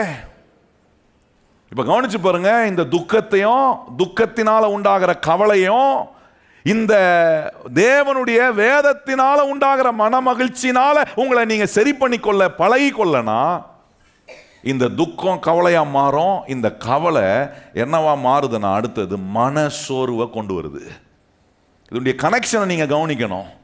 அதுதான் இங்க 89 சங்கீதம் சொல்றாரு, உம்முடைய வேதம் மாத்திரம் எனக்கு மன மகிழ்ச்சியா இல்லைன்னா நான் துக்கத்துல நான் அழிந்து போயிருப்பேனே. அந்த துக்கத்தை டீல் பண்ணலனா அது அடுத்தது கவலையா மாறும். அந்த கவலையை டீல் பண்ணலனா அது அடுத்தது மனசோர்வாக மாறும். அதான் ஆண்டவர் சொல்றார், அது எவ்வளவு பெரிய மன வேதனையும் அழுத்தத்தையும் ஒரு மனுஷனுடைய இருதயத்துக்குள்ள அது உண்டாக்குறதுனால ஆண்டவர் சொல்ற, அதை எப்படி நான் சரி பண்றதுக்கு வழி வச்சிருக்கிறேன்னு என் பிள்ளைகளுக்கு நான் சொல்லி கொடுக்கிறேன் ஆண்டவர் சொல்றார் பாருங்க. அதை தான் இங்க சங்கீதக்காரன் சொல்றான், ஆண்டவரே நான் அழிந்து போகாதபடிக்கு, நான் மாண்டு போகாதபடிக்கு ஆண்டவரே என் துக்கத்திலிருந்து வெளியே வர, என் கவலையிலிருந்து நான் வெளியே வர, என் மன சோர்விலிருந்து நான் வெளியே வர, என்னுடைய வாழ்க்கையில் ஆண்டவரே உம்முடைய வசனத்தை நீர் கொடுக்கறதுக்காக ஸ்தோத்திரம். கையை உயர்த்தி சொல்லுங்க, ஆண்டவரே உம்முடைய வசனத்தினால நான் பிழைக்கிறேன். சொல்லுங்க, ஆண்டவரே உம்முடைய வாயிலிருந்து வருகிற ஒவ்வொரு வார்த்தையினாலும் நான் பிழைக்கிறேன். எத்தனை பேர் அப்படி பிழைக்கிறவங்க சொல்லுங்க பார்க்கலாம். ஆண்டவரே உம்முடைய வாயிலிருந்து வருகிற ஒவ்வொரு வார்த்தை, இந்த வேதத்திலிருந்து நீர் எனக்கு கொடுக்கிற ஒவ்வொரு வார்த்தையினால் நான் என்னவாகிறேன்? இந்த மனசோர்வு பாருங்க, ஆண்டவர் உடல் அவனை சாப்பிட்டு எழும்பின பிறகு அவனை ஆண்டவர் விடலை பாருங்க. அந்த மனசோர்வுல இருந்து அவனை கம்ப்ளீட்டா ஆண்டவர் அவனை விடுதலை பண்ணுவதுக்கு கர்த்தர் அவனோட டீல் பண்றாரு பாருங்க. இந்த வசனத்தை அவனுக்கு ஆண்டவர் அனுப்புறாரு, அவனுக்கு தைரியத்தை கொடுக்குறாரு. இந்த மனசோர்வு என்ன பண்ணும்னா எப்பவுமே நம்மளை அந்த தொலைநோக்க உள்ள ஒரு பார்வையை பார்க்க விடாம இப்போ இருக்கிற பிரச்சனைகளையே பார்த்துட்டு கர்த்தர் நம்மளை கொண்டு செய்ய விரும்புகிற வரும் நாட்களில் தொலைவில் இருக்கக்கூடிய அந்த நோக்கத்தை பார்க்க முடியாதபடிக்கு நெகட்டிவான எண்ணங்களை கொடுத்து நமக்குள்ள என்ன பண்ணுதுன்னா அந்த மனசோர்வு, நான் வாழ்ந்து என்ன பிரயோஜனம், நான் இருக்கிறது யாருக்கு பிரயோஜனம். இதுதான் எலியா சொன்னான் பாருங்க. இந்த மனசோர்வை அவனை என்ன சொல்ல வச்சுச்சுன்னா, தொலைநோக்குள்ள பார்வையில் அவனை கொண்டு ஒரு ராஜாவை அபிஷேகிக்க வேண்டியதா இருக்கு, அவனை கொண்டு ஒரு தீர்க்கதரிசியை உருவாக்க வேண்டியதா இருக்கு. இந்த காரியத்தை செய்ய ஆண்டவர் எலியாவை அவனுக்கு ஆகாரத்தை கொடுத்து அவனை கவலையிலிருந்து வெளியே கொண்டு வராரு. ஆனா இந்த மனசோர்வு பாருங்க அவன் என்ன சொல்ல வைக்குதுன்னா, அதே 1 ராஜாக்கள்ல 19ஆம் அதிகாரத்தில் அவன் சொல்ற 4ஆம் வசனம் பாருங்களேன். 1 ராஜாக்கள் 19ஆம் அதிகாரத்தில் 4ஆம் வசனத்தில் இவன் எலியா என்ன சொல்றான் பாருங்க, ஆண்டவரே நான் ஆண்டவரே, அந்த நெகட்டிவான வார்த்தை பாருங்க அவன் வாயில. நல்லா கவனிக்கணும். இன்னைக்கு இந்த ஜெபத்துக்கு வந்திருக்கிற நம்முடைய வாயிலிருந்து எல்லா நெகட்டிவான வார்த்தையும் தேவனுடைய வேதத்தினால உங்களுக்கு மன மகிழ்ச்சி வரும்னா இந்த வாயிலிருந்து நெகட்டிவான வார்த்தை வராது. கையை உயர்த்தி சொல்லுங்க, ஆண்டவரே இந்த வேதம் எனக்கு மன மகிழ்ச்சியை கொடுத்துச்சுன்னா என் வாயிலிருந்து என்ன வராது, நான் இருந்து என்ன பிரயோஜனம், என்னால் என்ன லாபம் இருக்கு, நான் யாருக்கு பிரயோஜனம், நான் யாருக்கு ஆசீர்வாதமா இருக்கிறேன். 4ஆம் வசனம் வாசிப்போமா எல்லாரும். அவன் வனாந்திரத்தில் ஒரு நாள் பிரயாணம் போய் ஒரு சூரை செடி கீழே உட்கார்ந்து தான் சாக வேண்டும் என்று கூறி, போதும் கர்த்தாவே என் ஆத்துமாவை எடுத்துக்கொள்ளும், நான் என் பிதாக்களை பார்க்கிலும். நல்லா கவனிங்க, இவர் யாரு? வானத்திலிருந்து அக்கினியை இறக்குனவருங்க. வானத்திலிருந்து அக்கினி இறக்கணும்னா ஹாட் நியூஸ் மாதிரி பரவிருச்சு. ஓ, இங்க ஒரு தேவ மனுஷன் இருக்கிறான், வானத்திலிருந்து அக்கினி இறக்கி இருக்கிறான்ப்பா, ஆண்டவர் இவன் கூட மூலமா கிரியை செய்கிறார். இப்படிப்பட்ட ஒரு மாபெரும் வேலை செய்த பிறகு அடுத்தது இம்மீடியட்டா சொல்றான், ஆண்டவரை இருந்து பிரயோஜனம் இல்லை, நான் சாகிறது நல்லது. மனசோர்வை டீல் பண்ண கர்த்தருடைய பிள்ளைகளாக இருக்கிற நம்ம பழகிக்கொள்ளணும். மனம் கொஞ்சம் சோர்வாக இருக்கா, ஏதோ துக்கம் இருக்கிற மாதிரி இருக்கா, கவலை சிந்தனைக்குள்ளே போதா, உடனே நம்ம சரி செய்ய வேண்டிய காரியம் தேவனுடைய வசனத்தினால என்னை மன மகிழ்ச்சி ஆக்குறேன். கையை சொல்லுங்க, தேவனுடைய வசனத்தினால என்ன செய்கிறேன், என்னை மன மகிழ்ச்சியாக்க கூடிய பிரயாசத்தை எடுக்கிறேன். இல்லைன்னா அந்த மனசோர்வு என்ன செய்யணும், நம்முடைய சரீரம், நம்முடைய ஆத்துமா, நம்முடைய ஆவியை கூட பாதிப்புக்குள்ளே கொண்டு போயிடும். இப்படி மனசோர்வுக்குள்ள இருக்கிறவங்க கவனிச்சு பாருங்க, அவங்களுடைய சரீரம் பலவீனம் அடையும் போது என்ன ஆகுதுன்னா, இந்த சரீரத்துக்குள்ள இருக்கக்கூடிய நிறைய அந்த கெமிக்கல் பேலன்ஸ்னு வாங்க பாருங்க, அது இம்பேலன்ஸ் ஆகும்போது நிறைய பேருக்கு மனம் சில நேரம் அவங்க பேதலிச்சு போயிடும், அவங்களுக்கு நம்பிக்கைலாம் போடும், படன்னு இருப்பாங்க, ஒரு காரியத்தை நிதானமாக செய்ய முடியாது. சில நேரத்தில் அவங்களுக்கு அறியாமலே என்ன நடக்குதுன்னே தெரியாமல் போயிடும். இதெல்லாம் இருக்கு பாருங்க, எவ்வளோ விஷயங்கள். கடவுள் வந்து நம்ம பாடி ஒரு கெமிக்கல் பாடி மாதிரி வச்சுக்கிறாரு. பகலும் பார்த்து சொல்லுங்க, நீங்கள் ஒரு கெமிக்கல், உள்ள கெமிக்கல் மாதிரி வச்சிருக்க. நிறைய அந்த கெமிக்கல் இம்பேலன்ஸ் ஆயிடுச்சுன்னா ஆளு இப்போ நிதானமாக இருக்கிற ஆளு அவர் என்ன பண்ணுறாருன்னு அவருக்கே தெரியாது. இதுதான் மனசோர்வு பண்ணுது வேலை. என்ன பண்ணுறோன்னு நமக்கு தெரியாமல் கவலைப்பட்டு அந்த கவலை துக்கத்துக்குள்ளே கொண்டு போய் அந்த துக்கம் நம்மளை மனசோர்வு ஆக்கி நம்மளை அப்படியே ஒரு மாதிரி ஃபெயிண்ட் ஆக்கிடுது. நிறைய விஷயத்தில் ஃபெயிண்ட் ஆகிறேன். காரணம் அது வந்து சரீரத்தை, அந்த மனசோர்வை டீல் பண்ணலன்னா என் சரீரத்துக்குள்ளே இருக்கிற அந்த கெமிக்கலை இம்பேலன்ஸ் ஆக்கும்போது அது ஒரு நார்மலான ஒரு மனுஷனை கூட குழம்பி போன ஒரு ஆளாக மாற்றிடுது. அது பாருங்க, சரீரத்தில் மாத்திரம் இல்லை, ஆத்துமாவுக்குள்ளேயும் வேலை செய்யுதுங்க. ஆத்துமாவுக்குள்ள என்ன பண்ணுதுன்னா, எமோஷனலான காரியத்தில் ப்ராப்ளமை கிரியேட் பண்ணிடுது. நம்ம எல்லாருமே எமோஷனல் பீப்புள். ஒன்று சொன்னா டக டக டக டகன்னு கலகலான்னு வந்துருக்கீங்களா? வீட்டில் ஒன்று சொல்லிட்டாங்கன்னா அவ்வளோதான், கண் கலங்கிறோம். வேலையில் ஒன்று சொல்லிட்டாங்கன்னா கண் கலங்கிறோம். ஏன்னா we are emotional people. எமோஷனுக்கு நம்மகிட்ட பஞ்சமே இல்லை. பக்கத்தில் பார்த்து சொல்லுங்க, உங்களுக்கு எமோஷனலுக்கு ஒவ்வொரு செகண்டும் ஒவ்வொரு எமோஷனுக்கு ரியாக்ஷன் காட்டுவோம். அமைதியாக உட்கார்ந்துட்டு இருக்கும்போது எவ்வளோ ரியாக்ஷன் காட்டுவாங்க தெரியுமா உங்களுக்கு?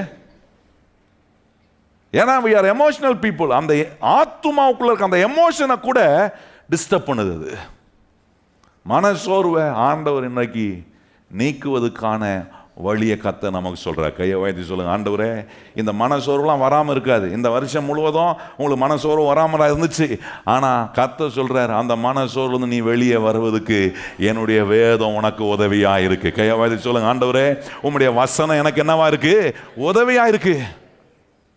சில நேரம் பாருங்க, சிலர் வந்து சைக்காலஜிக்கெல்லாம் அஃபெக்ட் ஆவாங்க. சைக்காலஜிக்கலாக அஃபெக்ட் ஆகும்போது அந்த சைக்காலஜிக்கலாக ட்ரீட் பண்ணுறவங்க கூட என்ன சொல்லுவாங்கன்னா, போய் கொஞ்சம் ஸ்பிரிச்சுவலாக இருங்கன்னு சொல்லி அனுப்புவாங்களாம். ஏன்னா எல்லாருக்குமே தெரியுது, ஒரு மனுஷன் சரீரத்தில் அவனுடைய கெமிக்கல் இம்பேலன்ஸ் ஆகும்போது, அவனுடைய ஆத்துமா சரியான எமோஷனல் இல்லாத போது அவனுக்கு தேவை என்னன்னா கடவுளுடைய தொடுதல். அப்போ என்ன நம்ம பார்க்குறோம், தேவனுடைய வார்த்தையினால ஒரு மனுஷன் தொடப்படும் போது அவன் வந்து எவ்வளோ குழம்பி போயிருந்தாலும், எவ்வளோ ஒரு மோசமான நிலை, குலைந்த ஒரு நிலையில் இருந்தால் கூட இந்த வேதம் ஒரு மனுஷனை உருவாக்கும். கையை உயர்த்தி சொல்லுங்க, கர்த்தருடைய வார்த்தை நம்மளை உருவாக்கும். எத்தனை பேர் அதை அனுபவித்தவங்க கையை உயர்த்தி சொல்லுங்க, இயேசுவே உம்முடைய வார்த்தை என்னை ஒவ்வொரு நாளும் உருவாக்குறது. எத்தனை பேர் அதுக்காக சந்தோஷமா நன்றி சொல்லி, ஆண்டவரே உம்முடைய வார்த்தை என்ன பண்ணுது, என்ன உருவாக்குது பாருங்க. ஆவியை கூட அது டிஸ்டர்ப் பண்ணுது. அங்கே ஏசாயா 61 கவனிச்சு நான் சொல்றாரு, ஒடுங்கின ஆவியை உண்டா. ஆவிக்குள்ள அந்த ஒரு மாதிரி ஒரு ஸ்பிரிட்டை டிஸ்டர்ப் பண்ணி விட்டுருது. அதனால தான் ஆண்டவர் சொல்றாரு, நீ துக்கப்படும் போது, கவலை அது கூட வரும்போது, அது கூட மனசோர்வு வரும்போது கர்த்தர் சொல்றாரு, இந்த சங்கீதக்காரன் கண்டுபிடிச்சது போல நீயும் உன்னுடைய வாழ்க்கையில், நானும் என்னுடைய வாழ்க்கையில், நாமும் நம்முடைய வாழ்க்கையில் உன்னை கண்டுபிடிக்கணும். ஆண்டவரே உம்முடைய வசனம் என்னை மகிழ்ச்சியாக்குது. கையை வாய்த்து சொல்லுங்க, ஆண்டவரே உம்முடைய வசனம் என்னை என்னவாக்குது, மகிழ்ச்சியாக்குது. பாருங்க, நம்ம வாஸ்தவம் பார்த்தீங்களா, நீதிமொழி 12ஆம் அதிகாரத்தில் அங்கே 2வது பகுதியில் கவனிச்சிங்கன்னா அங்கே ரொம்ப அற்புதமாக சொல்கிறாரு.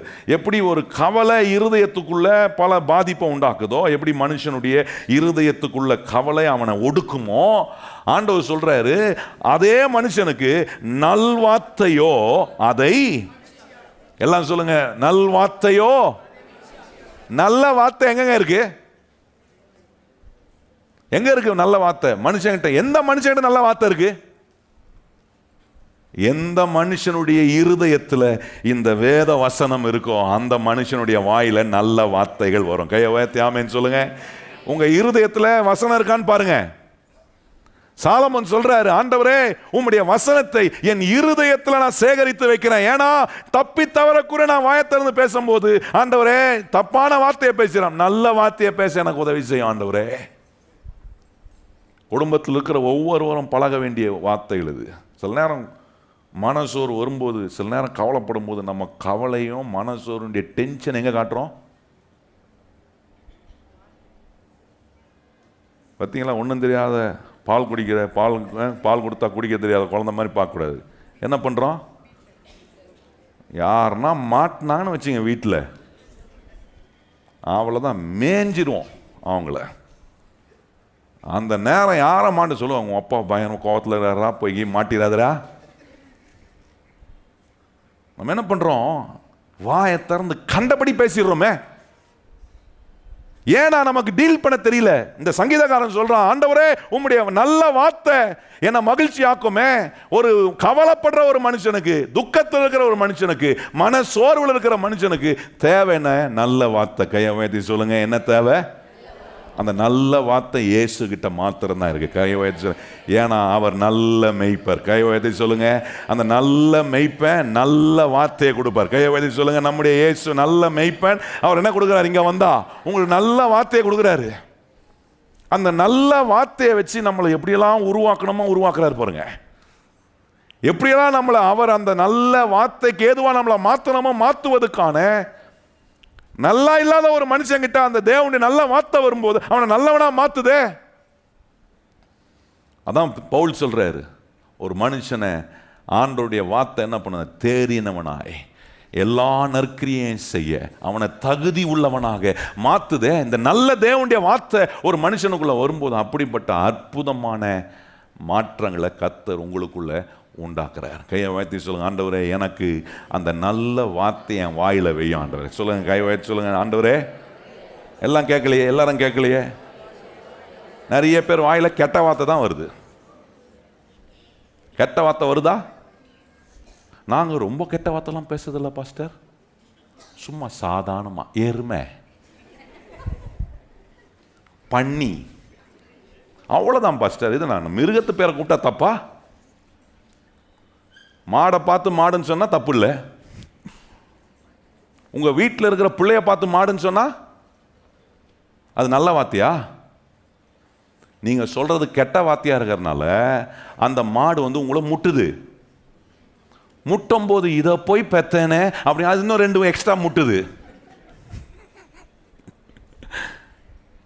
ஆனா கர்த்தர் சொல்லியோ, உன்னுடைய பிள்ளைகள் உன் பந்தியை சுத்திலும் எல்லாம் சொல்ல. இங்க சொல்றோம், வீட்டில் சொல்ல மாட்டோமே. பாஸ்டர் சொன்னா சொல்லிடுறோம், ஒளிவ மர கண்ணுக்குட்டிகளை போல இருக்கு. வீட்டுக்கு போனா இதுக்கெல்லாம் கண்ணுக்குட்டியா ஒளிவ மரமா இதுங்க, சனி எனக்கு ஏமானுங்களா இருக்குங்களே. சொல்லுங்க, வாய் ஆண்டவரே என் வாயில் என்ன வரணும்? நல்ல வார்த்தை என்ன பண்ணுமா? மகிழ்ச்சி, மன மகிழ்ச்சிய அங்க சொல்லியிருக்கு பாருங்க. நல்ல வார்த்தையோ அதை மகிழ்ச்சி ஆக்கும். சொல்லுங்க, வாய்த்த நல்ல வார்த்தை என்ன பண்ணும்? மகிழ்ச்சியை கொண்டு வரும்.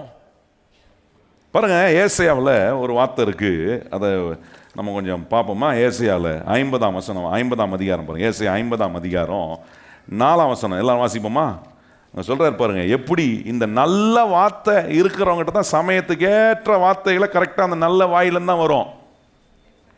சொல்றாரு பாருங்க, வாசிப்போமா? 4ஆம் வசனம், ஏசாயா 50ஆம் அதிகாரம் 4ஆம் வசனம். இலை படைந்தவனுக்கு சமயத்துக்கேற்ற வார்த்தையை சொல்ல நான் அறியும்படிக்கு கர்த்தர் ஆகிய ஆண்டவர் எனக்கு கல்விமானின் நாவை தந்தருளினார். காலைதோறும் என்னை எழுப்புகிறார், கற்றுக்கொள்கிறவனை போல நான் கேட்கும்படி என் செவியை எழுப்புறாரு. கர்த்தர் காலையில் எழுப்புறாரு, இப்ப எழுப்புறாரு. உங்களை எழுப்பி இருக்கிறாரா? எழுப்பலன்னா நான் இவ்வளோ நேரம் ஜெபம் நடந்ததே பிரயோஜனம் இல்லை.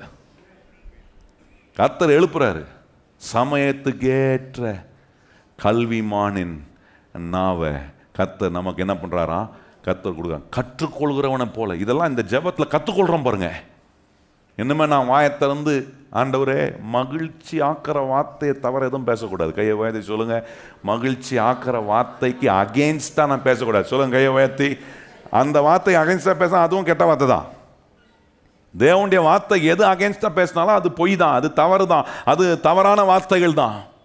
நல்ல கவனிங்கள். அப்போ ஆண்டோட சொல்லணும், ஆண்டவரே என்னை மகிழ்ச்சி ஆக்குகிற வார்த்தையை ஆண்டவரே நாம் பேசணும். பிறரை மகிழ்ச்சி ஆக்குற வார்த்தையை நாம் பேசணும். கையை உயர்த்தி சொல்லுங்க. ஆண்டவரே பிறரை மகிழ்ச்சி ஆக்குற வார்த்தையை பேசும்போது அங்க சொல்லியிருக்கு, இளைப்படைந்தவனுக்கு சமயத்துக்கு ஏற்ற. இளைப்படைந்தவன் ஏற்கனவே அப்படியே சொங்கி மாதிரி மாதிரி இருக்கிறான். என்னை தூக்கி விட மாட்டாங்களா? எனக்கு ஒரு காரியம் செய்ய மாட்டாங்களா? எனக்கு உதவி வராதா? அப்படி இருக்கிறவனுக்கு சமயத்துக்கு ஏற்ற வார்த்தையை சொல்றீங்க. அது எப்படி தெரியுமா இருக்கும்? ஒருத்தன் குளிர்ல நடுங்கிட்டு இருக்கான்னு வச்சுங்க. நீங்க என்ன செய்வீங்க? உங்க கையை 2 கையை இப்படி தேய்ச்சினா என்ன ஆகும்? ரப்பனா என்ன வரும்? சூடு ஆனவன என்ன பண்ணுவீங்க? குளிர் இருக்கிறவனுக்கு நல்லா இப்படி தேய்ச்சி என்ன பண்றோம்? கன்னத்துல போய் கையை வைக்கிறோம். அவனுக்கு எப்படி இருக்கா? இன்னொரு வாட்டி பண்ணுங்க. கேட்கறானா? நீங்க கையை கொண்டு வந்தாலே தூரம் போன்றான்.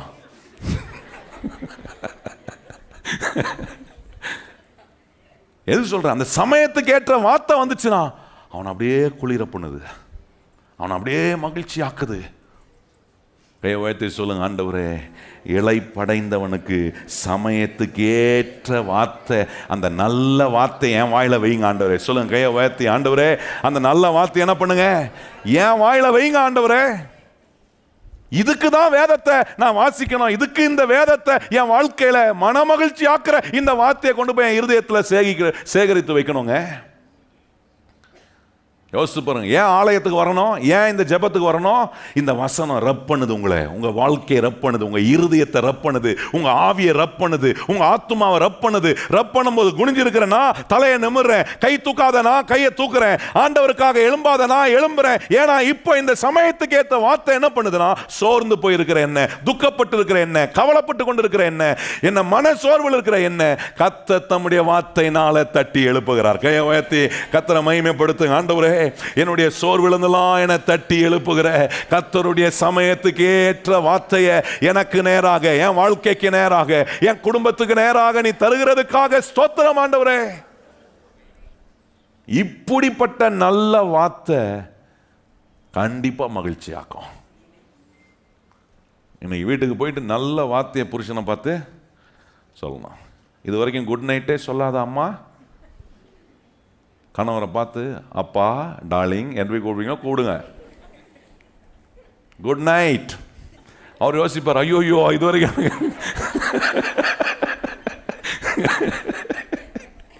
குட் நைட்டே சொன்னதில்லை, இந்த அம்மா குட் நைட் சொல்லுது, என்ன ஆபத்து இருக்கும்? சொல்லுங்க. இன்னைக்கு தான் ஜெபத்துக்கு போயிட்டு வந்தேன், கர்த்தர் நல்ல வார்த்தையை வச்சுக்காரு அப்படின்னு சொல்லுங்க. மனைவியை பார்த்து புருஷன்மாரும் நல்ல வார்த்தையை பேசணும். இப்போ சோதனை இருக்கும், நைட்டு டின்னர் கொடுக்குற நேரத்தில் சோதனையை ஜெயிக்க கர்த்தர் நமக்கு நல்ல வார்த்தையை வாயில வைப்பார். பரவாயில்லம்மா, இன்னைக்கு என்ன டின்னர் இல்லைன்னா பரவாயில்ல, நல்ல ஃபாஸ்டிங்கோட படுத்தா அது என்ன இன்டர்மீடியட் ஃபாஸ்டிங் மாதிரி, காலைல எழும்போது நல்ல சிஸ்டம்லாம் கிளியராகி கரெக்டாக இருக்கும் அப்படின்ட்டு நல்ல வார்த்தையை சொல்லி ஒய்ஃபை உற்சாகப்படுத்தினா காலைல எழும்புனா நல்ல சுட இட்லி தோசை நல்லா கிடைக்கும். நல்ல வார்த்தை மகிழ்ச்சி ஆகும். கையை வாய்த்தி சொல்லுங்க, நல்ல வார்த்தை. நான் சொல்றது புரியுதா உங்களுக்கு? சில ஜோக்கு கீக்கெல்லாம் சொன்னாதான் சில ஜோக்கை பிடிச்சிப்பாங்க. பாஸ்டர் என்ன சொன்னார்? நல்ல ஜோக்கு சொன்னார் இன்னைக்கு, எனக்கு போய் குட் நைட் சொல்ல சொன்னார். நல்ல வார்த்தை. கை வாய்த்து சொல்ல, ஆண்டவரே என் வாயில நல்ல வார்த்தை ஆண்டவரே. இந்த சில சொல்லுவாங்க, இப்போ இது சரியான நாரவாய், நார்தர் வாய். என்ன வாய்? இல்லை ஆண்டவரே, என் வாய் நல்ல வாய் சொல்ல. என் வாயிலேருந்து என்ன வரும்? நல்ல வார்த்தை. இந்த ஜெபத்தை கேட்டு போனால் பிசாசு வரும். நல்ல வாயா, வா வெளியே வா, உன் வாயை கோண வாயா ஆக்குறேன் சொல்லணும். இயேசுவின் நாமத்தில் என் நாவ கர்த்தர் சமயத்துக்கு ஏற்ற நல்ல வார்த்தையை பேசினீங்கன்னா உங்கள் சரீரத்துக்கே நீங்கள் பேசி பாருங்க, உங்கள் ஆத்துமாவுக்கு பேசி பாருங்க. சங்கீதக்காரன் சொல்றான், ஆத்துமாவே ஏன் கலங்குற, ஏன் தகைற? நமக்கு ஒரு தேவனுக்கு, நான் நம்புற தேவன், நம்ம நம்புற தேவன் நம்மளை தூக்குவாரு, நம்மளை விடுவிப்பாரு. சில நேரம் எனக்கு நானே பேசிக்கணுங்க. நமக்கே பேசும்போது சில பைத்தியம் நினச்சிப்பான், நினச்சிட்டு போகிறான். நம்ம முத்தனை பைத்தியமா நமக்கு நம்மளே பேசி நம்மளை என்ன பண்ணுறோம்? கரெக்ட் பண்ணுறோம். ஆண்டவருடைய வார்த்தையை பேச பேச நமக்கு மன மகிழ்ச்சியை கர்த்தர் கொடுப்பார். கையை வைத்து சொல்லுங்க, கர்த்தர் என்ன பண்ணுறாரு? மன மகிழ்ச்சியை. இன்னொரு காரியம் பாருங்க, ஏசாயா 57ஆம் அதிகாரத்தில் இன்னொரு காரியம் சொல்கிறார் பாருங்க. இப்படி நல்ல வார்த்தை நம்மளை மகிழ்ச்சி ஆக்குமா. ஏசாயா 57ஆம் அதிகாரம் 18ஆம் வசனம் வாசிப்போமா? எல்லாரும் இணைந்து வாசிப்போம். 18ஆம் வசனம் நாங்கள் சொல்கிறார் பாருங்க. அவர்கள் வழிகளை நான் பார்த்து அவர்களை குணமாக்குவேன், அவர்களை நடத்தி திரும்பவும் அவர்களுக்கும் அவர்களில் துக்கப்படுகிறவர்களுக்கும் ஆறுதல் அளிப்பேன். அடுத்த வசனம் பாருங்க. தூரமாய் இருக்கிறவர்களுக்கும் சமீபமாய் இருக்கிறவர்களுக்கும் சமாதானம் சமாதானம் என்று கூறும் உதடுகளின் பலனை சிருஷ்டிக்கிறேன், அவர்களை குணமாக்குவேன் என்று நல்லா சொல்றாரு பாருங்க. என்ன பண்றாராம்? பலமுள்ள உதடுகளை கர்த்தர் சிருஷ்டிக்கிறாராம். அப்படின்னா என்ன அர்த்தம்? துதிக்கிற உதடா, துதிக்கிற வாயா இருக்கணும். கையை வைத்து சொல்லுங்க, நல்ல வார்த்தை வர வாயில எப்பவுமே எப்படின்னா இருக்கும்? கர்த்தரை நான் எக்காலத்திலும் ஸ்தோத்தரிப்பேன். கையை வைத்து சொல்லுங்க, என்ன பண்றோம்? கர்த்தாவே உம்மை நான் எக்காலத்திலும். இந்த வாயில ஆத்திரம்லாம் வராது. நிறைய வாயில ஆத்திரம் தான் இருக்கு. துதிக்கிற அந்த அட்மாஸ்பியருக்குள்ள, ஏன் ஜபிக்கிற அட்மாஸ்பியருக்குள்ள வரோம், ஏன் ஆலயத்துக்குள்ள வரேன், ஏன் இந்த ஐக்கியத்துக்குள்ள வரேன்? இது ஒரு அட்மாஸ்பியர். இப்படி ஒரு பலனை உண்டாக்குற ஒரு அட்மாஸ்பியர் இது. எனக்கு துதிக்க பிடிக்கலனாக இங்க வந்து உட்கார்றேன், ஆனா இந்த அட்மாஸ்பியருக்குள்ள உட்கார மற்றவங்க துதிக்கும் போது அவங்களுக்குள்ள நான் இருக்கும் அந்த பலன் என்ன பற்றி பிடிக்குது, அந்த ஆவி என்ன, அந்த நல்ல ஆவி என்ன பற்றி பிடிக்குது. நான் சின்ன பையனா இருந்தபோது பெரம்பூர் சர்ச்சில் நிறைய பேர் பிசாசு பிடிச்சி வருவாங்க பாருங்க. வருவாங்க, எங்கள் அப்பா சொல்ல, போய் அங்கே உட்காருங்க, போய் சும்மா உட்காருங்க, ஜாம் பண்ணுங்க, பேய் ஓடிடும்னுவார். அப்புறம் என்ன பண்ணுவாங்க, அங்கே இருக்கிற லீடர்ஸ் என்ன பண்ணுவாங்கன்னா, பேய் அங்கே இருக்கும், இவங்க கொஞ்சம் தூரமாக இருப்பாங்க, இருந்துட்டு என்ன பண்ணுவாங்க, பாட்டு பாட ஆரம்பிப்பாங்க. இயேசுவின் நாமத்தை சொல்லி பாட்டு பாட ஆரம்பிச்சோன்னாலும் பார்த்துருப்பேன், கண்ணால் பார்ப்போம் பாருங்க. பாட்டு பாட ஆரம்பித்தோடனே அந்த பேய் அதுக்குள்ளே இருக்கிறத ஆடும் பாருங்க. ஆடிட்டு அது ஒரு பண்ணி ஒரு அலக்கழிச்சு ஒரு சத்தம் போட்டு, பாடாத, நான் போயிடுறேன், எரியுது, பாடாதனும். நீங்க பாடினா என்ன சொல்லுது?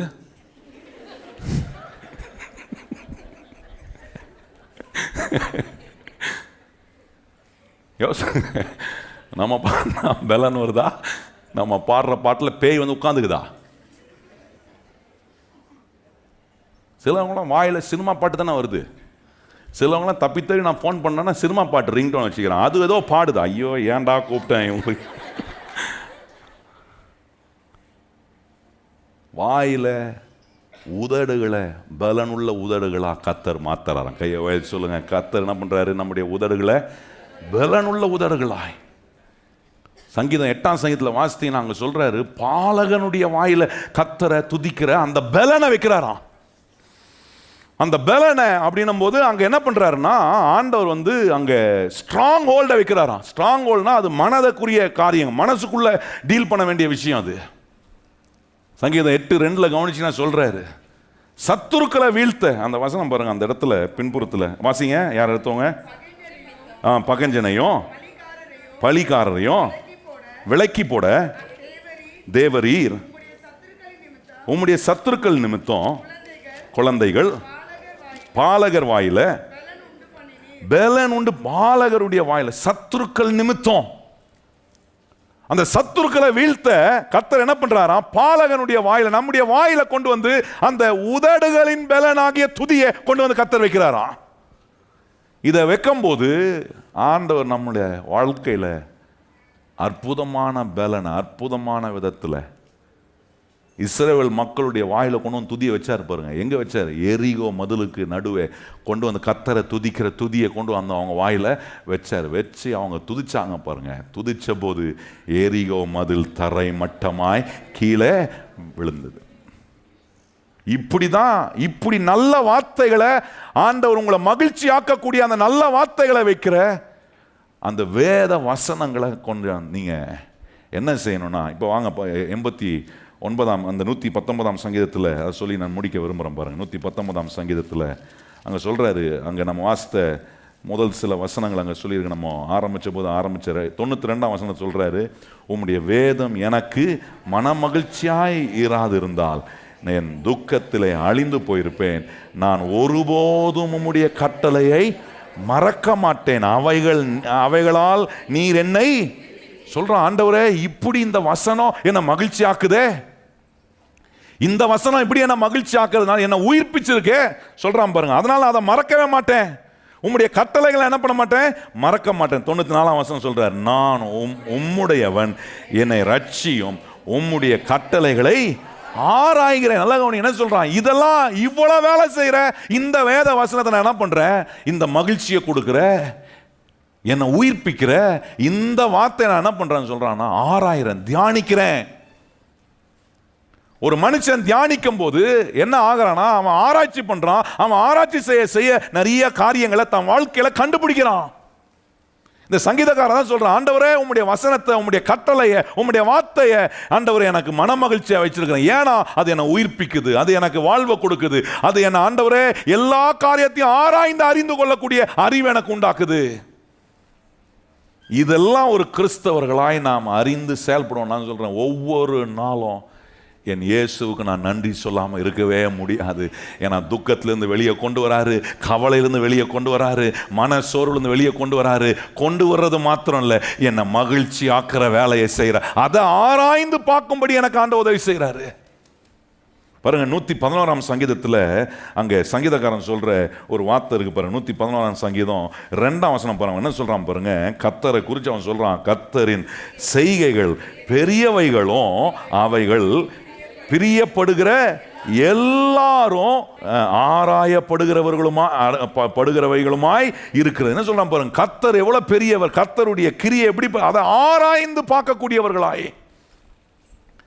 நான் சொல்றேன், கர்த்தருடைய பிள்ளைகளே, சோர்வோடு இருக்கிறீங்களா? கவலையோடு இருக்கீங்களா? மன சோர்வு உண்டாகுதா? இந்த உலகத்தில் நம்ம வாழ்கிற வரைக்கும் இந்த போராட்டத்திலலாம் நம்ம ஃபேஸ் பண்ணி தான் ஆகணும். உலகத்தில் இருக்கிறவங்களுக்கு அதை ஃபேஸ் பண்ண தெரியாமல் தவறான தீர்மானத்துக்குள்ளே போகிறாங்க. கர்த்தருடைய பிள்ளைங்க சரியான தீர்மானத்தை எடுக்க, சரியான ஜெயத்தை எடுக்க, சரியான விதத்தில் சாட்சியாக இருக்க கர்த்தர் சொல்கிறாரு, இதை ஆராய்ங்க. கர்த்தருடைய வார்த்தையை தியானிச்சு இதை ஆராய்ங்க. எதை தியானிக்கிறேன்? என் வாயில் நல்ல வார்த்தை, அந்த நல்ல வார்த்தை என்னை மகிழ்ச்சி ஆக்குதே, இதை ஆராய்ந்து இதை தியானித்து இதிலிருந்து நான் நிறைய விஷயம் கண்டுபிடிக்கிறேன்றாரு பாருங்க. ஒரே ஒரு வசனத்தை சொல்லி நான் முடிக்க விரும்புகிறேன். நம்ம ஜெபிப்போம் தொடர்ந்து. எரேமியா 15 அதிகாரம் பாருங்க. எரேமியா 15 அதிகாரத்தில் எரேமியா சொல்றாரு, இந்த வார்த்தையை நான் கண்டுபிடிச்ச போதுக்கு எனக்கு எப்படி காரியங்கள் நடந்ததுன்றத அவர் சொல்றாரு பாருங்க. எரேமியா 15 அதிகாரத்தில் 16 வசனம் வாசிப்போமா? 15, 16 வாசிப்போம் எல்லாரும் இணைந்து. உம்முடைய வார்த்தைகளை கேட்டவுடனே அவைகளை உட்கொண்டேன், உம்முடைய வார்த்தைகளை எனக்கு சந்தோஷமோ என் இருதயத்துக்கு மகிழ்ச்சியுமாய் இருந்தது. சேனைகளின் தேவனாகிய கர்த்தாவே, உம்முடைய நாமம் எனக்கு தரிக்கப்பட்டிருக்கிறது. கவனிச்சு பண்ண சொல்றான், அதுக்கு நான் கேட்டவுடனே அதை உட்கொண்டேன், அது எனக்கு சந்தோஷத்தை கொடுக்குது, என் இருதயத்தை மகிழ்ச்சி ஆக்குது. இந்த தேவனுடைய வசனத்தை ஒரு மனுஷன் இரவும் பகலும் தியானித்து இந்த வசனத்தில் இருக்கக்கூடிய உங்களுக்கான மன மகிழ்ச்சியை, உங்க கவலையை நீக்க, உங்க துக்கத்தை நீக்க, உங்க மனசோர்வை நீக்கக்கூடிய மகிழ்ச்சியை உண்டாக்கக்கூடிய இந்த வசனத்தை நீங்க தியானிப்பீங்கன்னா இது உங்களை உயிர்ப்பிக்கும், இது உங்களை வாழ வைக்கும், இது உங்களை ஆசீர்வாதமா ஆண்டவருக்காக மகிமையாய் பிரகாசிப்பிக்கிற ஒரு நிலையை நிச்சயமா உண்டாக்கும். இந்த யோசுவா இந்த ஜோஷயா இந்த ஓசையா ராஜாவான போது நீங்க கவனிச்சீங்கன்னா என்ன செய்யறான், ஆலயத்தை சுத்தம் பண்ற வேலையை ஆரம்பிச்சான். ஆலயத்தை சுத்தம் பண்ணும்போது, ஆலயத்தை சுத்தம் பண்ணுங்கடான்னு சொல்லி ஆட்களை ஏற்படுத்தி சுத்தம் பண்ணா, அங்கே அவங்க என்ன கண்டுபிடிச்சாங்களாம், தேவனுடைய பிரமாணங்களை கண்டுபிடித்தார்களாம். சில நேரம் நம்ம கையில் எப்போ பைபிள் மாட்டுது, வீட்டில் ஷெல்ஃபை கிளீன் பண்ணும்போது தான் கல்யாணத்துக்கு கொடுத்த பைபிள் வரும், டப்புன்னு விழும். ஆனால் ஒன்று மாத்திரம் நம்ம விட்டு விலகவே மாட்டுதே, நான் உன்னை விட்டு விலகுவதும் இல்லை, உன்னை கைவிடுவதும் இல்லை. எது? பாருங்க, இங்கே கூட வந்துச்சு, பலிபீடத்திலே வந்துச்சு. என்ன பண்ணுது? நம்மளை விட்டு. ஆனால் வேதம் தான் நம்மளை விட்டு விலகக்கூடாது. இந்த வேதம் நம்மளை விட்டு விலகலனா, நான் சொல்றேன், கர்த்தர் உங்களை எல்லா சூழ்நிலையிலும் உங்களை மன மகிழ்ச்சியாக கர்த்தர் உங்களை வழி நடத்துவார்.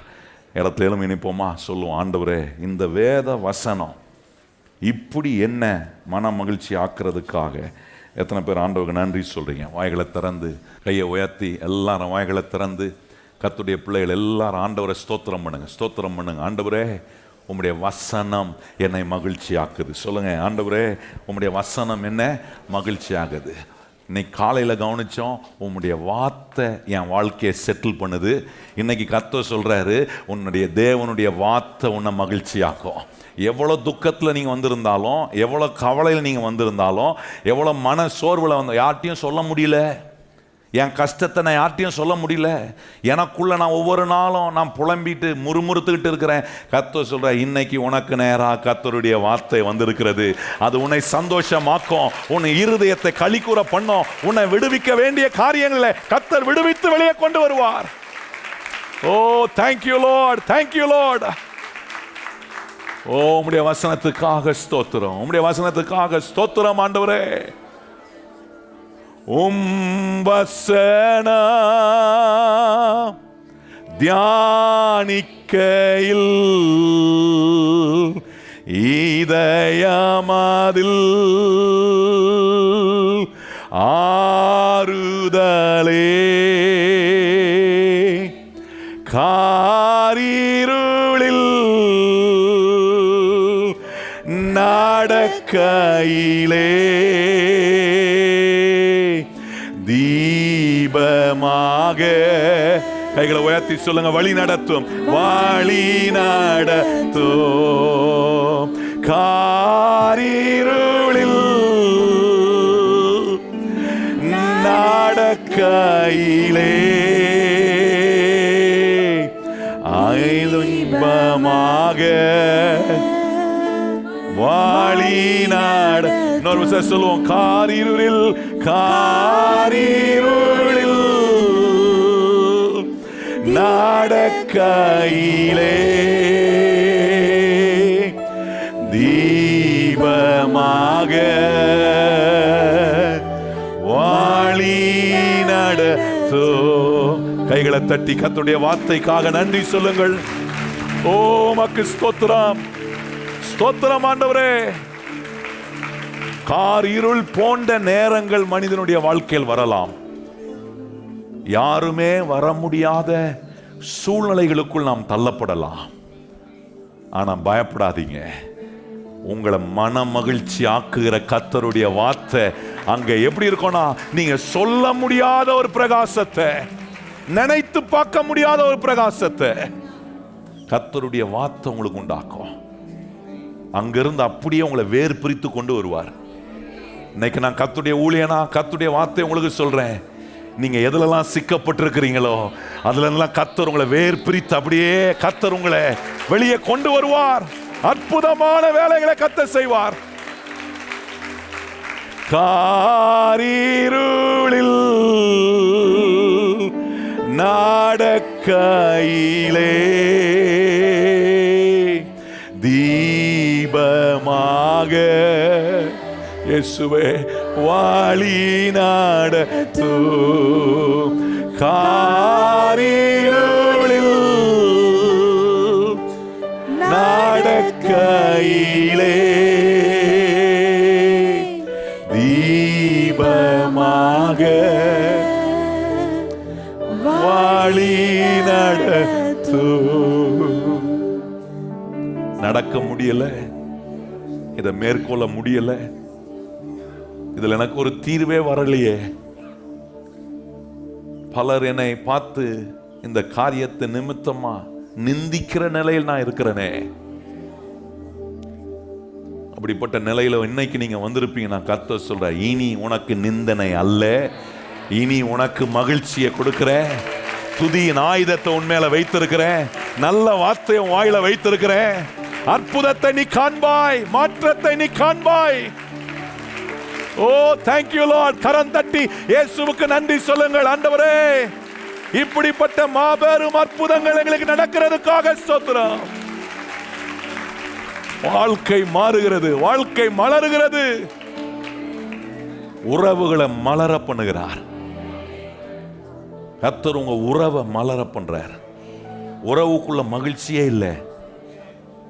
ஏன்டா இப்படி ஒரு வாழ்க்கை, ஏன் இப்படி வாழ்றேன் அப்படி நினைத்து கொண்டிருக்கிற அருமையான சகோதரனே, உனக்கு கர்த்தர் மன மகிழ்ச்சியை, உன்னுடைய உறவுக்குள்ள மகிழ்ச்சியை, நிறைவை, நீ இதுவரைக்கும் பார்த்ததெல்லாம் ஒண்ணு, ஆனா இன்னையிலிருந்து கர்த்தருடைய வார்த்தை உன்னுடைய வாழ்க்கையே மாற்றக்கூடிய அற்புதமான புதிய விதங்களில கர்த்தர் உங்களை சிருஷ்டிப்பார். உங்க உறவை சிருஷ்டிப்பார், உங்களுடைய வாழ்க்கையை சிருஷ்டிப்பார். கர்த்தர் உன்னை ஒருபோதும் கைவிடவே மாட்டார். உன் கரத்தை இன்னைக்கு அவர் பிடித்திருக்கிறார். உன் கரத்தை இன்னைக்கு அவர் பிடித்திருக்கிறார். எதற்காக? உன்னை உயர்ந்த அடைக்கலத்தில் கொண்டு போய் உன்னை நிறுத்தி கர்த்தரை துதிக்கும் புது பாட்டை உன் வாயில கர்த்தர் வைப்பதற்காக. கர்த்தர் உன்னை உயர்ந்த கண்மலையில் நிறுத்துகிறார். ஒருவனும் அங்கே ஏறி வர முடியாது. உன்னை கீழே தள்ளணும், உன்னை வீழ்த்தணும் நினைக்கிறோம், அதுல ஏறி வர முடியாது. ஒருவனும் ஏறி வர முடியாத உயரமான கிறிஸ்து என்னும் கண்மலைக்குள்ள உங்களை நிலைநிறுத்தி உங்க வாழ்க்கையை மகிழ்ச்சியாக்குவார்.